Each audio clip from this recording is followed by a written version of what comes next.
he realized a plank the same width and length on the temple courtyard is much wider than the real thing over acid. He could hardly keep his balance.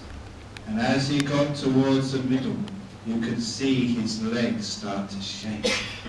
As he reached the middle, he started to sway as he was losing his balance. And as he took another step, it looked like he was going to fall in. And then we had the commercial break. I hated those advertisements.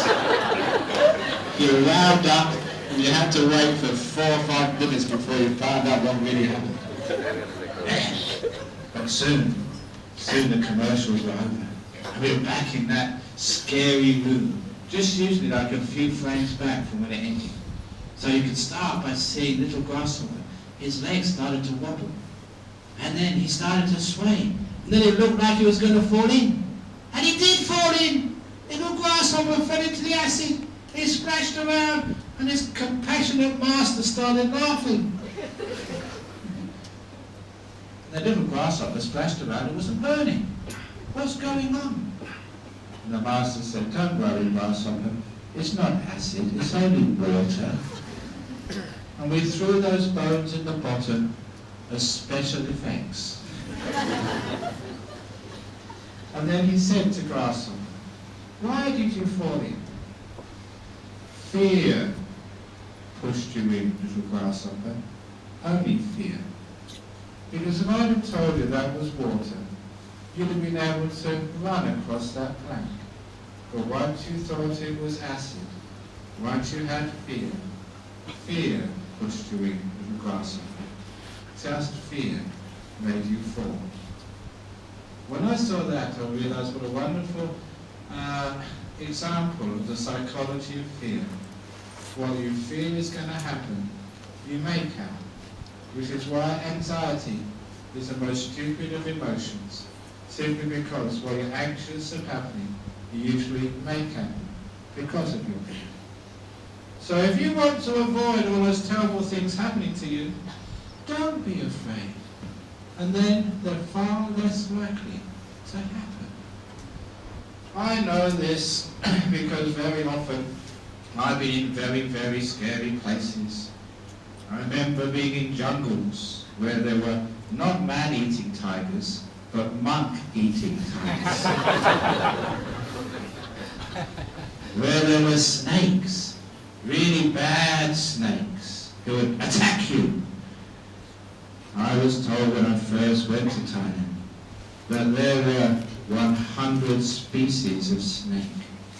99 of those species were venomous. If they bit you, you were dead. And the other one would strangle you to death. They were all very, very dangerous.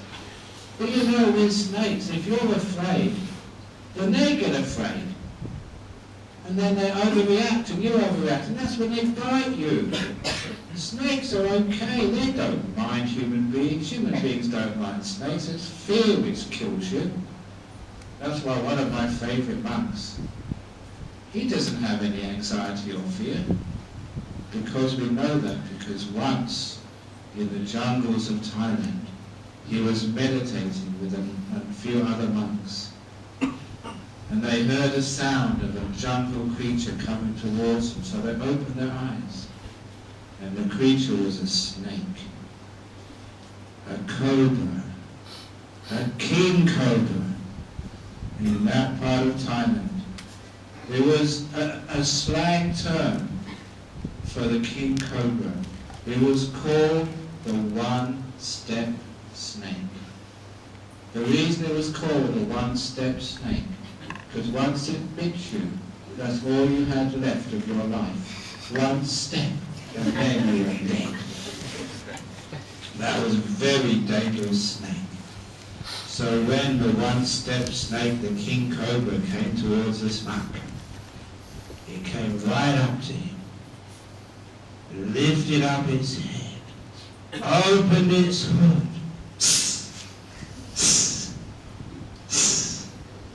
right in front of his nose. what would you do?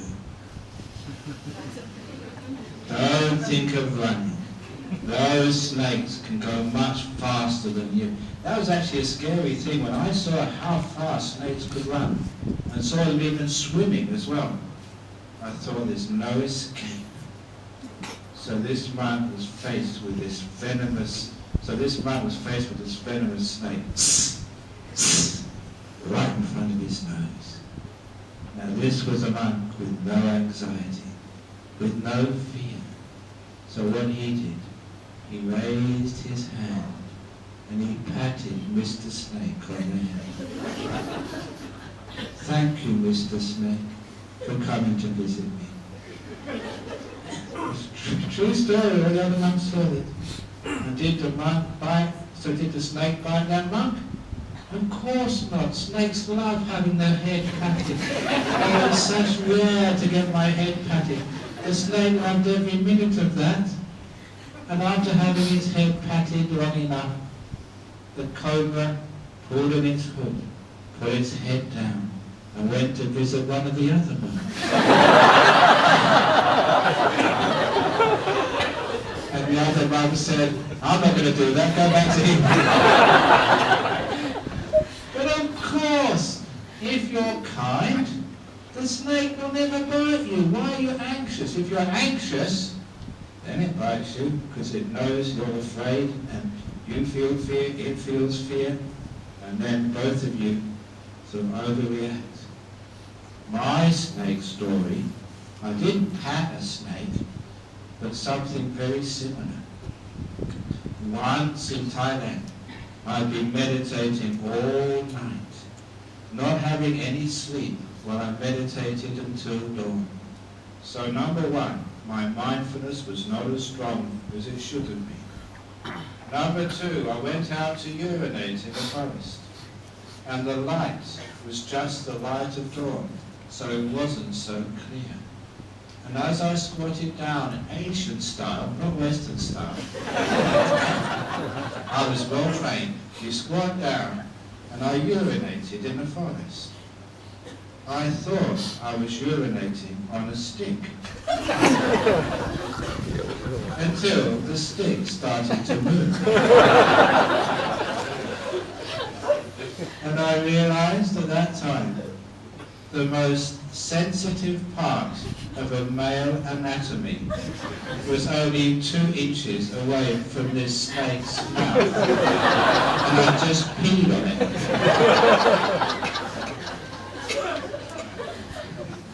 But was I anxious? No, I wasn't afraid.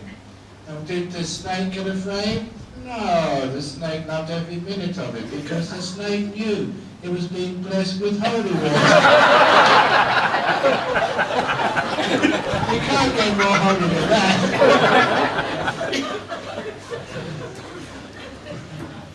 But if I was afraid and anxious, then I might have got bitten, as I might have reacted. So it's anxiety is the problem. It actually makes bad things happen. And why do you get anxious anyway? Because a lot of anxiety and fear is actually looking in the future and thinking of all the bad things which will happen.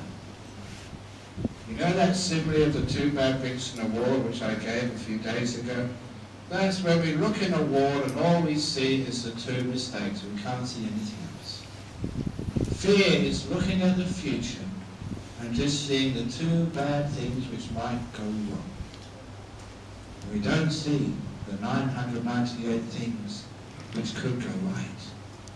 And you know in the future the chance of things going right are usually much, much more likely than things going wrong. Which is why on earth are people afraid of flying in aircraft? Another lady said to me in the interviews just a day or 2 ago that she was wanted to visit her daughters over in Europe and the United States, but she was afraid of flying. You know, the aircraft going up and down. Now, if you're afraid of the aircraft going up and down, do not fly Qantas. Because Qantas is a kangaroo. The kangaroos go, they go up and down, up and down, up and down.